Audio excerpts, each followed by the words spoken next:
ആഹാ, എന്താ പൊതിലേ നമ്മുടെ വിശ്വഗുരുവും പുള്ളിയുടെ ശിഷ്യഗണങ്ങളും സിനിമ കാണാനൊക്കെ ഇപ്പൊ പോയത്. എന്താ ഇപ്പൊ കഥ? സത്യമാണ്, സിനിമ കാണാൻ തന്നെയാ പോയത്. പക്ഷെ സിനിമ കാണാൻ അങ്ങോട്ട് പോയിട്ടില്ല, സിനിമ അങ്ങോട്ട് വന്നു, പാർലമെന്റിന്റെ അകത്തോട്ട്. ഇനി കാണുന്ന സിനിമ ഏതാണ്? സബർമതി റിപ്പോർട്ട്. അതായത് നമ്മുടെ വിശ്വഗുരു ഈ പ്രധാനമന്ത്രി ആയ സമയം മുതലേ കാട്ടിക്കൂട്ടുന്ന ഒരു വെപ്രാളുണ്ട്. അതായത് പണ്ട് ചെയ്തിട്ടുള്ള കൊള്ളരുതായ്മകളൊക്കെ മറച്ചു വെക്കാൻ വേണ്ടിയിട്ട് പല സിനിമകളും നമ്മൾ ഇറക്കി നോക്കി. പല സിനിമകളും പല പേരിലും നമ്മൾ അങ്ങോട്ട് ഒരുപാട് ഇറക്കി നോക്കി. പക്ഷെ ഒന്നും അങ്ങോട്ട് ക്ലിക്കാവുന്നില്ല. സിനിമ ഇറക്കും, സിനിമ പൊട്ടും, സിനിമ ഇറക്കും, സിനിമ പൊട്ടും. പലരാൾക്കാരെ വെച്ച് സിനിമ ഇറക്കും, സിനിമ പൊട്ടും. അങ്ങനെ ഇറക്കി നമ്മുടെ പൂർവ്വ ചരിത്രം മാറ്റാൻ മാക്സിമം അങ്ങോട്ട് ട്രൈ ചെയ്ത് നോക്കി. ഒരു നിലക്കും പറ്റുന്നില്ല. അവസാനം ഏറ്റവും പുതിയതായിട്ട് ഇറക്കിയതാണ് നമ്മുടെ സബർമതി റിപ്പോർട്ട്. അതായത് നമ്മുടെ വിശ്വഗുരു പണ്ട് ചെയ്തിട്ടുള്ള ചില വിശ്വകർമ്മങ്ങളുണ്ട്. അതായത് 2002 ഗുജറാത്ത് കലാപം അഴിച്ചു വിട്ടിട്ട് അവിടുത്തെ ന്യൂനപക്ഷങ്ങളെ കൊന്നൊടുക്കിയിട്ടുള്ള ഒരു കഥ നമ്മുടെ വിശ്വഗുരുവിന്റെ തലയിൽ ചാർത്തി കൊടുത്തിട്ടുള്ള, അല്ലെങ്കിൽ വിശ്വഗുരു ചെയ്ത് തീർത്തിട്ടുള്ള ഒരു മഹാപാപമാണെന്ന് എല്ലാവർക്കും അറിയാം. അപ്പം വിശ്വഗുരു ആകുമ്പം ഇങ്ങനത്തെ പരിപാടികളൊന്നും പാടില്ലല്ലോ. അപ്പൊ അത് മറക്കിച്ച് വെക്കാൻ വേണ്ടിയിട്ട് പലതും ചെയ്തു നോക്കി, ഒന്നും അങ്ങോട്ട് ഏൽക്കണില്ല. അവസാനം നമ്മൾ ഇറക്കിയിട്ടുള്ള പരിപാടിയാണ് പുതിയ സിനിമ എടുത്ത്. അപ്പോൾ ഇത് തിയേറ്ററിലുണ്ട് ഇറക്കിക്കഴിഞ്ഞാൽ പൊട്ടും എന്നുള്ളത് എല്ലാവർക്കും അറിയാം. അപ്പം എന്ത് ചെയ്ത് നമ്മൾ നേരെ അതിൻ്റെ ഷോ പാർലമെന്റിൽ തന്നെ കാണിക്കാന്ന് വെച്ചു. എന്നിട്ട് നമ്മുടെ വിശ്വഗുരും ശിഷ്യഗണങ്ങളും സിനിമ കാണുന്നു. അത് 4 ഭാഗത്തു നിന്ന് ക്യാമറാമാർ അത് വീഡിയോ എടുക്കുന്നു. അത് നമ്മളിങ്ങനെ യൂട്യൂബിലൂടെയും സോഷ്യൽ മീഡിയയിലൂടെ ഔട്ട് ചെയ്യുന്നു.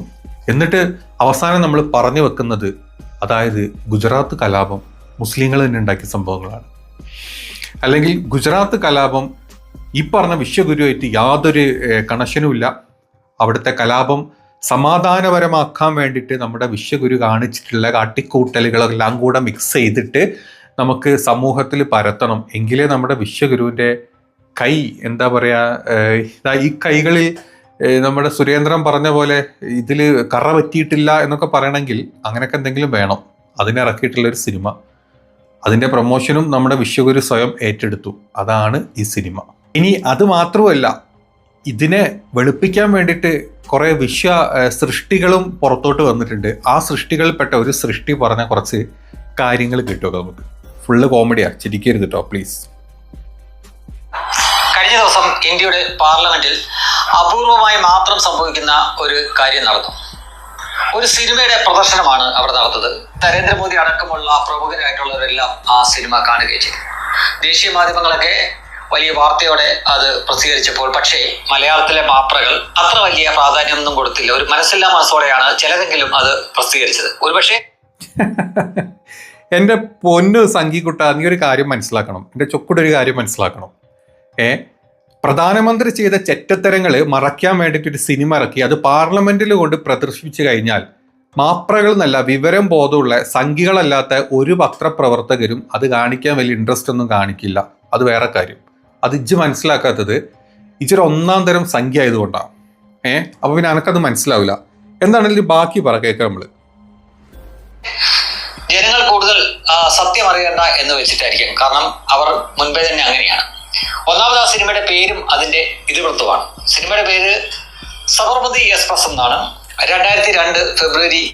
എന്റെ പൊട്ട, സബർമതി എക്സ്പ്രസ് അല്ല, സബർമതി റിപ്പോർട്ടാണ്. ആദ്യം കുറച്ച് കാര്യങ്ങളൊക്കെ പഠിക്കി. ഈ സംഗീതരം മനസ്സ് കയറി കഴിഞ്ഞാൽ എന്ത് വിവരക്കേടും വിളിച്ചു പറയാന്നുള്ളത് മാറ്റി നിർത്തിട്ട് ഒരു റിപ്പോർട്ട് എടുത്ത് പറയുമ്പം കുറച്ച് കാര്യങ്ങളൊക്കെ പഠിച്ചിട്ട് വേണം ചിലയ്ക്കാൻ. കേട്ടല്ലോ, പറ. 27 ഗുജറാത്തിലെ ഗോദ്രയിൽ സബർമതി എക്സ്പ്രസിന്റെ കോച്ച് മുസ്ലിം കലാപകാരികൾ കത്തിക്കുകയും അങ്ങനെ 59 പേർ കൊല്ലപ്പെടുകയും ചെയ്തു. തുടർന്ന് ഗുജറാത്തിൽ അങ്ങോളം ഇങ്ങോളം കലാപം അരങ്ങേറി. സർക്കാരിന്റെ കണക്കനുസരിച്ച് ഏതാണ്ട് 750 മുകളിൽ മുസ്ലിങ്ങളും 250 മുകളിൽ ഹിന്ദുക്കളും കൊല്ലപ്പെട്ട ഒരു കലാപമാണ്. ആയിരക്കണക്കിന് ആളുകൾക്ക് വീടും കുടുംബവും സ്ഥലവും എല്ലാം നഷ്ടപ്പെട്ടു. ഒരുപാട് നാശനഷ്ടങ്ങൾ ഉണ്ടായി. അന്നു മുതൽ നരേന്ദ്രമോദിക്കെതിരെ ഒരുപാട് ആരോപണങ്ങളുണ്ട്. അദ്ദേഹം ഒരുപാട് ആരോപണ വിധേയനായി. പല കോടതികൾ, പല സർക്കാരുകൾ, അതായത് സംസ്ഥാന സർക്കാരും കേന്ദ്ര സർക്കാരും അടക്കമുള്ള സർക്കാരുകളുടെ ഏജൻസികൾ ഒരുപാട് വർഷങ്ങൾ ആ കേസ് അന്വേഷിച്ച് ഏറ്റവും ഒടുവിൽ സുപ്രീം കോടതിയുടെ ക്ലീൻ ചിറ്റ്, അതുവഴി പൂർണ്ണമായിട്ടും കുറ്റവിമുക്തനായ നരേന്ദ്രമോദി. അപ്പോൾ ആ ഒരു സംഭവത്തിന് കാരണമായിട്ട് സുപ്രീം കോടതിയുടെ ക്ലീൻ ചീറ്റ് കിട്ടിയത് 2022 അതായത് സുപ്രീം കോടതി അടക്കം സകല ഇന്ത്യൻ നീതിന്യായ വ്യവസ്ഥ, കേന്ദ്ര ഭരണം, സകല മറ്റ് കേന്ദ്ര ഇൻ്റലിജൻസ് ഡിപ്പാർട്ട്മെൻറ്റ്സിനെല്ലാം പൈസ കൊടുത്ത് വിലക്കെടുത്ത നമ്മുടെ വിശ്വഗുരു താടിജിക്ക് സുപ്രീം കോടതിയിൽ നിന്ന് ഇങ്ങനത്തെ ഒരു എന്താ പറയുക ക്ലീൻ ചീറ്റ് കിട്ടാൻ വലിയ ബുദ്ധിമുട്ടൊന്നും ഉണ്ടായിരുന്നില്ല എന്ന് എല്ലാവർക്കും അറിയാം. അതുകൊണ്ട് ഒരുപാട് അങ്ങോട്ട് ക്ലീൻ ചീറ്റ് കൊടുത്ത് വെളുപ്പിക്കല്ലേ പൊന്നെ, വെളുപ്പിച്ച് കുട്ടിയില്ലാണ്ടായിപ്പോ. നീയൊക്കെ പൊട്ടത്തരം വിളിച്ച് പറഞ്ഞോ, പക്ഷെ അതിനുള്ള ബേസ് എന്താണ്, അതിൻ്റെ അവസ്ഥ എന്താണെന്നുള്ളത് അറിഞ്ഞിട്ട് വേണം സംസാരിക്കാൻ. കേട്ടല്ലോ, ബാക്കി കേൾക്കട്ടെ. എല്ലാവരും ഗുജറാത്ത് കലാപം എന്നേ പറയാറുള്ളൂ, പ്രത്യേകിച്ച് മാപ്രകൾ. ഗുജറാത്ത് കലാപം എന്ന് പറയും, മുസ്ലിം വംശഹത്യയാണ് നടന്നത് എന്ന് പറയും. പക്ഷെ അവരാരും ഗോദ്രയെ പറ്റി പറയുകയോ അല്ലെങ്കിൽ ഗോദ്രയിൽ നടന്നത് ഹിന്ദു വംശഹത്യയാണ് എന്ന് പറയുകയോ ഉണ്ടാവില്ല. അത്രയും ദൂരെയുള്ള ഗുജറാത്തിനെ പറ്റി അങ്ങനെയാണ് പറയുന്നത് എന്ന് ഒരുപക്ഷെ നമുക്ക് ന്യായീകരിച്ചേക്കാം. എന്നാൽ സ്വന്തം നാടായിട്ടുള്ള കേരളത്തിൽ പോലും 1921 നടന്ന മലബാർ കലാപത്തിനെ പറ്റി പോലും അതിന്റെ കാരണം എന്താണെന്ന് പോലും നമ്മുടെ മാധ്യമങ്ങൾ പറയാറില്ല. എന്റെ വിവരം കെട്ട പൊട്ട, ഗുജറാത്ത് കലാപവും മാപ്പിള ലഹരിയും കൂടെ ഈ ഒരുമിച്ച് കൂട്ടിക്കെട്ടിട്ടുണ്ടെങ്കിൽ നിന്റെ ഒരു സ്റ്റാൻഡേർഡ്, നിന്റെ ഒരു ചാണകത്തിന്റെ ബുദ്ധി ലെവൽ എത്രയെന്നുള്ളത് വളരെ വ്യക്തമായിട്ട് നമുക്ക് മനസ്സിലാവും. കൊള്ളാം, അടിപൊളി. മാപ്പിള ലഹരി എന്താന്ന് എനിക്കറിയില്ല, ഗുജറാത്ത് കലാപം എന്താന്ന് എനിക്ക് നല്ല വ്യക്തമായിട്ട് അറിയാം. പക്ഷേ മാപ്പിളന്റെ പേരുണ്ടെങ്കിലല്ലേ നമ്മുടെ മോഡിജി ചെയ്തിട്ടുള്ള ചെറ്റത്തരങ്ങൾ മറയ്ക്കാൻ നമുക്ക് ഗുജറാത്തിന്റെ കൂടെ ഈ 1921 മാപ്പിള കലാപം കൂട്ടിക്കെട്ടാൻ പറ്റുള്ളൂ. വല്ല നാണമൊക്കെ ഉണ്ടോ എനിക്ക്? കുറച്ചൊക്കെ ബുദ്ധിയും വിവരമൊക്കെ വെച്ചിട്ട് സംസാരിക്കേണ്ട പൊന്നു സംഗി. ഈ ബാക്കി പറ, എൻ്റെ അടുത്ത കോമഡി കേട്ടെ. തുർക്കിയിലെ കൽവയെ ബ്രിട്ടീഷുകാർ പുറത്താക്കിയപ്പോൾ അതിന്റെ പക തീർത്തത് ഇവിടെയുള്ള പാവം മലയാളികളോടാണ്, അതും പ്രത്യേകിച്ചും ഹിന്ദുക്കളോടും ക്രിസ്ത്യാനികളോടും. അപ്പോൾ അതിന്റെ കാരണം പോലും നമ്മുടെ മാധ്യമങ്ങൾ പറയാറില്ല. അപ്പോൾ പിന്നെ അവരിൽ നിന്ന് ഗുജറാത്ത് കലാപത്തിന്റെ തുടക്കം എന്താണ് എന്ന് അവർ പറയുമെന്ന് നമ്മൾ പ്രതീക്ഷിക്കാൻ പാടില്ലല്ലോ. എന്താ ഈ ആരോപണം എല്ലാം കോടതിയിൽ പൊളിഞ്ഞതാണ് എന്നത് മറ്റൊരു വശം. പക്ഷെ അതൊന്നും നമ്മുടെ മാധ്യമങ്ങൾ പറയാറില്ല. കോടതിയുടെ വിലക്കെടുത്തിട്ട് ഭരണത്തിലിരിക്കുമ്പോൾ മോദിജി ഇതിൽ അതിന്റെ അപ്പുറത്തെ റിപ്പോർട്ട് ഉണ്ടാക്കും. അത് ചിന്തിക്കാനുള്ള ബോധം ഈ പറഞ്ഞ മാപ്രകൾക്കും ഈ പറഞ്ഞ രാജ്യത്തെ സുഡാപ്പികൾക്കും കൊങ്ങികൾക്കും കമ്മികൾക്കും ഉള്ളത് കൊണ്ട് പറഞ്ഞിട്ട് കാര്യമില്ല എന്നറിയാം. വിശ്വഗുരുവാണ്, ബയോളജിക്കൽ ദൈവമാണ്, പടച്ച തമ്പുരാണെന്ന് സ്വയം വിശ്വസിച്ചിട്ട് നിങ്ങളെപ്പോലത്തെ കുറേ സംഘികളുടെ എന്താ പറയുക അണ്ണാക്കിലോട്ട് ചാണകവും പശുമൂത്രവും കുത്തിക്കയറ്റിയിട്ട് അതിൻ്റെ കൂടെ 2 ക്ഷേത്രങ്ങളും പണിത് 2 പള്ളികളും പൊളിച്ചു കഴിഞ്ഞാൽ നിങ്ങൾക്ക് ഹരേ ഹര രാമാന്നും വിളിച്ച് നിങ്ങൾ ഈ പറഞ്ഞ ഈ താടിജിന്റെ പിന്നാലെ പോകുന്ന താടിജി വളരെ വ്യക്തമായിട്ടറിയാം. അതിനായിരുന്നു ഇത്രയും കാലം താടിജി വെയിറ്റ് ചെയ്തതും ഇങ്ങനത്തെ പല റിപ്പോർട്ടുകൾ പുറത്തിറക്കിയതും. അതിനെ തുടർന്ന് ഈ രാജ്യം ഒട്ടുക്കും ഇവർ പടച്ചുവിട്ട ചില പ്രോപ്പാർട്ടുകൾ ഉണ്ടായിരുന്നു. അതിലൊന്ന് ഇന്നും ശരിക്കും പറഞ്ഞു കഴിഞ്ഞാൽ അത്ഭുതമാണ്. ഒരാള് എന്താ പറയാ, തലയിൽ കാവി റിബൺ കെട്ടിയിരിക്കുന്ന ഒരാൾ ഒരു കയ്യിൽ ഒരു വാളും ഉയർത്തിപ്പിടിച്ചുകൊണ്ട് നിൽക്കുന്നു. അയാളുടെ മുന്നിൽ കൈ കൂട്ടിക്കൊണ്ട് മറ്റൊരാൾ, അയാളുടെ കണ്ണിലെ ആ കണ്ണുനീര് വരെ അതിനകത്ത് കാണാം. ഒരു കലാപം നടക്കുന്ന സ്ഥലത്ത് പോയി അതേപോലെ ഒരു ഫോട്ടോ എടുക്കണമെങ്കിൽ ക്ലോസ് റേഞ്ചിൽ നിന്ന് മാത്രമേ എടുക്കാൻ പറ്റൂ. അന്നതാരും ചിന്തിച്ചില്ല. കാരണം അതിനുശേഷം വർഷങ്ങൾക്ക് ശേഷം മുംബൈ ഭീകരാക്രമണം നടക്കുമ്പോൾ അതിലെ ഇന്ത്യ പിടിച്ച ഏക പ്രതി അജ്മൽ കസബ്, ഈ അജ്മൽ കസബ് കയ്യിൽ യന്ത്രത്തോക്കുമായിട്ട് ഓടിപ്പോകുന്ന ഒരു ചിത്രമുണ്ട്. അന്ന് ആ ചിത്രം പോലും അത്ര വ്യക്തതയില്ല. ഈ ഗുജറാത്ത് സംഭവം നടന്നിട്ട് പിന്നെയും വർഷങ്ങൾ കഴിഞ്ഞിട്ടാണ് ഈ സംഭവം നടക്കുന്നത്. അപ്പോഴാണ് ഈ ഗുജറാത്ത് കലാപത്തിൽ വ്യാപകമായി പ്രചരിപ്പിക്കപ്പെട്ട ആ ചിത്രം അത്രയും ക്ലാരിറ്റിയോടെ, അതായത് തൊട്ടു മുന്നിൽ പോയി എടുത്താൽ മാത്രമേ അങ്ങനെ ഒരു ചിത്രം ലഭിക്കൂ. അന്ന് അത്രയും ടെക്നോളജി ഉള്ളു. എന്നിട്ട് കൂടി ആ ചിത്രം വെച്ചിട്ടും ഈ വാള് ഉയർത്തിപ്പിടിച്ചിരിക്കുന്ന ആളുടെ ചിത്രവും വെച്ചിട്ടും BJPക്കെതിരെയും നരേന്ദ്രമോദിക്കെതിരെയും എത്ര വലിയ പ്രോപ്പഗണ്ടയാണോ അരങ്ങേറിയത് എന്ന് ഓർക്കുക. ഇന്നിപ്പോൾ അന്ന് ജനിച്ചിട്ടുണ്ടോന്ന് പോലും അറിയില്ല. എൻ്റെ അച്ഛൻ എന്നെപ്പറ്റി ചിന്തിച്ചിട്ടുണ്ടോന്ന് പോലും അറിയാത്ത കാലത്ത് നടന്ന സംഭവമാണെന്നുള്ളതൊക്കെ നീ പറയുന്നത്. സത്യം പറഞ്ഞാല് അന്നത്തെ അവിടുത്തെ ഈ പറഞ്ഞ നീ എടുത്ത ഈ ഫോട്ടോയിലുണ്ടല്ലോ, കണ്ണിലെ കണ്ണുനീരിങ്ങനെ തുളുമ്പുന്ന ഫോട്ടോ, ആ ഫോട്ടോയിൽ ഉണ്ടായ ആളും അതുപോലെ തന്നെ ഈ വാള് പിടിച്ചിട്ട് തലയിൽ കൂടെ കാവി ചുറ്റി നടന്ന ആ മനുഷ്യനും പറയുന്ന ഡോക്യുമെന്ററി കുറച്ചു മുമ്പ് വന്നിരുന്നു. നീ കണ്ടിരുന്നതൊക്കെ അവൻ വാള് പിടിച്ചതും അവനെ കൊണ്ട് പിടിപ്പിച്ചതും അവൻ്റെ അവസ്ഥ ഇപ്പം എന്താന്നുള്ളതും ഒക്കെ വന്നിട്ടുണ്ട്. അപ്പം നമ്മളൊരു വീഡിയോ പടച്ചു വിടുന്ന സമയത്ത്, മോദി ഭക്തി കയറിയിട്ട് ഇങ്ങനത്തെ സെറ്റ് വീഡിയോസ് പടച്ചു വിടുന്ന സമയത്ത് സത്യാവസ്ഥകൾ അറിയണം. വെറുതെ ഒന്ന് അടിച്ചു നോക്കിയാൽ മതി. ഗുജറാത്ത് കലാപം ഈ പറഞ്ഞ 2 ആൾക്കാരുടെ എല്ലാം കൂടെ വെച്ചിട്ട് നീ യൂട്യൂബിൽ അടിച്ചു നോക്ക് അവരെപ്പോഴത്തെ അവസ്ഥയും അവനെ അന്ന് വാള് പിടിച്ചതിൻ്റെ അവൻ പശ്ചാത്തപിക്കുന്ന വീഡിയോ അടക്കം യൂട്യൂബിൽ ഇഷ്ടം പോലെ ഉണ്ട്.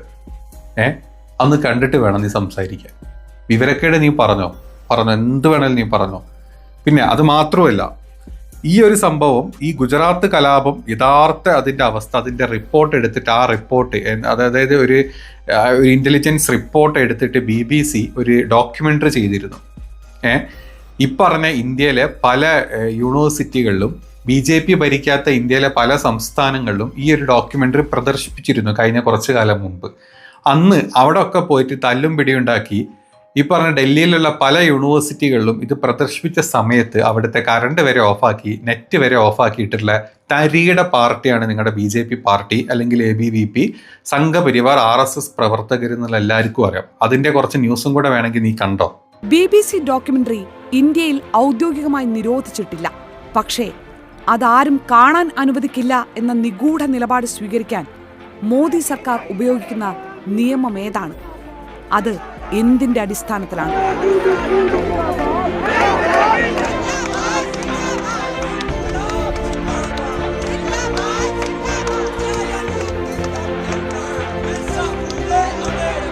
ഈ ഡോക്യുമെന്ററി വിദ്യാർത്ഥികൾ കാണരുത് എന്ന ഈ രാജ്യത്തിന്റെ ഭരണകൂടത്തിന്റെ താല്പര്യം നടപ്പിലാക്കാൻ വേണ്ടിയിട്ടാണ് ഇവിടെ വൈദ്യുതി വിച്ഛേദിച്ചു, വൈഫൈ കണക്ഷൻ ഇല്ലാതാക്കി, വടിവിളക്കുകൾ മുഴുവൻ അടച്ചു കഴിഞ്ഞു. ക്യാമ്പസിന്റെ ഫുൾ ലൈറ്റ് എങ്ങനെയാണ് ഓഫ് ആവുന്നത്? അതും കൃത്യം സ്ക്രീനിങ്ങിന്റെ സമയത്ത് ഞങ്ങളുടെ റിസോഴ്സസ് കട്ട് ചെയ്യാൻ മാത്രമല്ല, അത് ഞങ്ങളുടെ മേലെയുള്ള ഒരു അറ്റാക്കിനെ അവർ ഓപ്പൺലി സപ്പോർട്ട് ചെയ്യുന്ന രീതിയിലാണ്. കല്ലേറ് കിട്ടിയപ്പോൾ തടഞ്ഞതാണ്. ABPയുടെ പുറത്ത് തന്നെയാണ് കല്ലേറ്. നിങ്ങൾ പ്രദർശനം ഇപ്പൊ എന്റെ പൊന്നുമോനൊരു കാര്യം മനസ്സിലായല്ലോ, ഇതൊക്കെ ഇവിടെ നടന്നിട്ടുണ്ട്. അതോടുകൂടി BBCയുടെ സംരക്ഷണാവകാശം വരെ ഇന്ത്യയിൽ നിന്ന് ഒഴിവാക്കിയിട്ട് അവരെ ഓഫീസ് വരെ പൂട്ടിച്ച് അവിടുന്ന് ഇവിടെ പുറത്താക്കിയ ടീമാണ് നിന്റെ ഈ താടിജിയുടെ പാർട്ടി അല്ലെങ്കിൽ ഗവൺമെന്റ്. അപ്പം ഇത്തരത്തിലുള്ള സത്യാവസ്ഥ ഈ പുറം ലോകം അറിയാണ്ടിരിക്കാൻ, നീ തുടക്കത്തിൽ പറഞ്ഞ മാപ്രകളും പാപ്രകളും ഏത് പറഞ്ഞ മനുഷ്യന്മാരും സുഡാപ്പികളും കമ്മികളും കൊങ്ങികളും അറിയാണ്ടിരിക്കാൻ ഇത്രത്തോളം വയലൻസ് നാട്ടിൽ ഉണ്ടാക്കിയിട്ടുള്ള പാർട്ടി താടിജിയുടെ പാർട്ടി. അപ്പം ഇന്ന് ഇതുപോലൊരു സിനിമ വന്നിട്ട് സ്വയം വെള്ള പൂശാൻ വേണ്ടി സ്വന്തം പൈസ ഇറവാക്കി സ്വന്തം ആൾക്കാരെ കൊണ്ട് സിനിമ ഇറക്കി അത് പാർലമെന്റിൽ തന്നെ പ്രദർശിപ്പിച്ചിട്ട് അതിന് PR വർക്ക് കൊടുത്ത് ആൾക്കാരെ കാണിപ്പിക്കാൻ ശ്രമിച്ചു കഴിഞ്ഞാൽ എൻ്റെ പൊന്നു സംഘിക്കുട്ട, നിങ്ങളെപ്പോലത്തെ കുറച്ച് ചാണകക്കുട്ടന്മാർ മാത്രം ഈ ഫിലിം കാണാൻ പോകുന്നുള്ളൂ. ഇതിനു മുമ്പ് ഇറക്കിയ ഓരോ ഫിലിംസും, അതായത് മോഡിജീനെ വെള്ള പൂശാൻ വേണ്ടിയിട്ട് ഇറക്കിയിട്ടുള്ള സകലമാന ഫിലിംസും തേഞ്ഞൊട്ടിയിട്ടേ ഉള്ളൂ. അതിൻ്റെ കൂട്ടത്തിലേക്ക് ഒരു തേഞ്ഞൊട്ടാൻ കൂടുള്ള ഒരു സിനിമ 2002 ഇവിടെ എന്ത് നടന്നു? നിന്റെ മോഡിജി എത്രത്തോളം ആൾക്കാരെ കൊല്ലിക്കാനും വേണ്ടിയിട്ടുള്ള കൊട്ടേഷൻ കൊടുത്തു എന്നുള്ളതും അതിൻ്റെ സൂത്രധാരൻ നീയും നിന്റെ മോഡിജിയും എന്താ അമിത്ഷാജിയും ഈ പറഞ്ഞ സകലമാന സംഘിക്കൂട്ടങ്ങളാണെന്നുള്ളതും എല്ലാവർക്കും വ്യക്തമായിട്ട് അറിയാം. അതുകൊണ്ട് സിനിമ പൈസ കൊടുത്ത് നിങ്ങളെങ്ങനെ ഇറക്കിക്കൊണ്ടേയിരിക്കി പൊട്ടാനായിട്ട് പൊട്ടിപ്പെട്ടിയിലാവാൻ വേണ്ടിയിട്ട് കുറച്ച് എന്താ പറയുക പൈസയും സിനിമയും നല്ലതാണ്, ഇടക്കൊക്കെ ഇതുപോലെ നല്ലതാണ്. അപ്പം നീയൊക്കെ വന്നിട്ട് ഇതുപോലത്തെ സിനിമകളും ഇതുപോലത്തെ സംഭവങ്ങളും വീഡിയോസൊക്കെ ഇറക്കുമ്പം നാട്ടിൽ നടന്ന കാര്യങ്ങൾ കൂടെ പഠിച്ചിട്ട് വേണം സംസാരിക്കാൻ. വെറുതെ വന്ന് കുരയ്ക്കാൻ നിൽക്കരുത് കേട്ടല്ലോ. കഷ്ടം.